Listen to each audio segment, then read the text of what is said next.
Markaziy Osiyo mamlakatlarida haqiqatan ham yaqinlik davri kuchayganligiga guvoh bo'lib turibmiz. Bu 5 respublika o'rtasida juda ham bir manfaatli va o'zaro hamjihatlikda amalga oshirilayotgan yaxshi bir vaziyat deb baholaymiz. Qanchalar muammolar bor edi. Tojikiston, Qirg'iziston o'rtasida yoki O'zbekiston, Qirg'iziston, Tojikiston o'rtasida masalalar bor edi.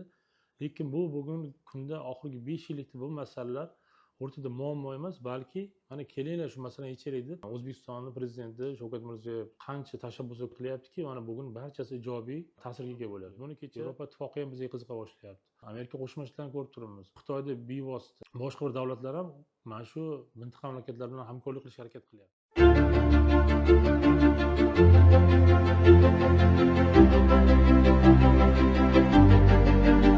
Biz e'tibor berayotgan bo'lsak, so'nggi yillarda Markaziy Osiyo mamlakatlarida haqiqatan ham yaqinlik davri kuchayganligiga guvoh bo'lib turibmiz.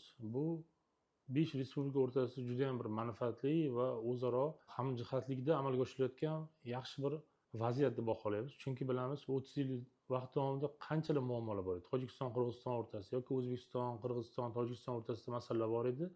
Lekin bu bugungi kunda oxirgi 5 yillikda bu masalalar o'rtada muammo emas, balki mana kelinglar shu masalani yechaylik deb O'zbekistonning prezidenti Shavkat Mirziyoyev qancha tashabbuslar qilyaptiki, mana bugun barchasi ijobiy ta'sirga ega bo'lyapti. Buni Samarqandda o'tkazilgan Yevropa ittifoqi Markaziy Osiyo mamlakatlarini sammitida ham ko'rish mumkinki, haqiqatan ham bugun fikrlar bir joydan chiqqan holda yakdil harakat qilindi. Maqsad shu mintaqani dunyoga har tomonlama e'tirof etish. Chunki bugun dunyoni ko'rib turibmiz ahvolini. Juda ham global sharoit shunaqa tezlashib ketdiki, mamlakatlar turlicha qarashlar bilan har xil o'ziga hamkorlar izlamoqda va dunyo siyosati ham tubdan o'zgaryapti. Siyosiy jihatdan, iqtisodiy jihatdan. Bu esa o'z navbatida har bir mamlakatni o'zini tezkorlik bilan harakat qilishini talab etadi. Shu jihatdan ham bugun O'zbekiston o'zini yon qo'shnilar birgalikda dunyoning barcha mintaqalari bilan bevosita tezlik bilan o'zini siyosatini ko'rib chiqyapti. Bu iqtisodiy jihatdan, tashqi siyosatda bo'lsa, barchasi mana shu mintaqa manfaatlarini hisobga olgan holda amalga oshirilmoqda. Oldinlar qaraydigan bo'lsak, bu mamlakatlar o'rtasida doim ziddiyat bo'lardi-ki, bular bir fikrda yoki bir siyosiy hamjihatlik yo'q edi. Lekin bugun barcha muammolar bartaraf etildi. Bugungi dunyoda sodir bo'layotgan iqtisodiy, siyosiy jarayonlar ham yanada birlashishga undadi va bugungi birlashuv mana shu oxirgi vaqtlarda amalga oshirilayotgan hamkorliklarda ko'rinib turibdi.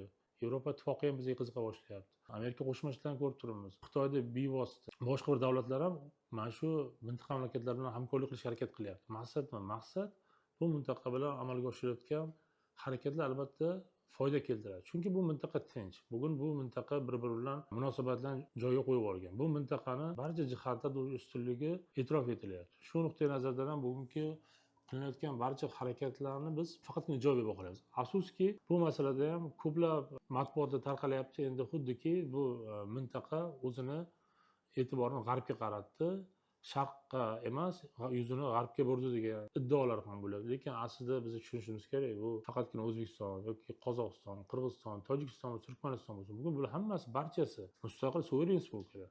Ular o'z taqdirlarini o'zi hal qiladi va albatta mintaqani joylashuv nuqtai nazaridan ham birgalikda harakat qilishyapti, muammolarni birgalikda yechim izlashyapti. Xulosa qiladigan bo'lsak, birlikda harakat qiladigan har bir harakat mintaqa uchun faqatgina foyda keltiradi. Shu nuqtai nazardan ham bugungi mintaqani olib borayotgan iqtisodiy, siyosiy faolligini tanqid qilish emas, balki qo'llab-quvvatlash ertaga yaqin 5 yillikda yanada ijobiy o'zgarishlarni ko'rishimizga sababchi bo'ladi.